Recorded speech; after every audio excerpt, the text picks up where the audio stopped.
उस वीडियो में हमने कहा था अघोष और सघोष को जानेंगे। तो अघोष और सघोष क्या है साथियों? अपने हाथ को यहाँ गला में रखना, ऐसा जब गला में रखेंगे अब उसको बोलना का खा।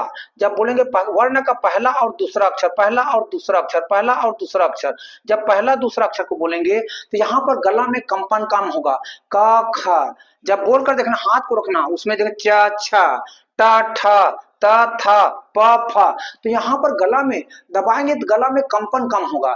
लेकिन तीसरा और चौथा को जब बोलेंगे, तीसरा और चौथा को जब बोलेंगे तो गला में कंपन ज्यादा होगा। अर्थात हम क्या समझे कि वर्ण का पहला और दूसरा अक्षर, पहला दूसरा, पहला दूसरा, पहला दूसरा, पहला दूसरा, ये अघोष है जिसमें कंपन कम होता है गला में।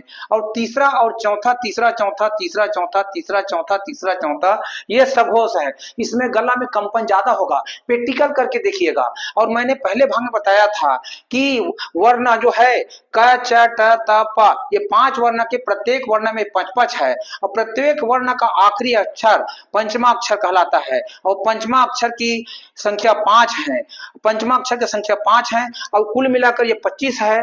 25 को स्पर्श ध्वनि कहते हैं और कहीं ना कहीं गला से, तालू से, दांत से, ओंठ से टकराता है, जैसे मैंने कहा था कि अगला वीडियो में बताऊंगा मैं।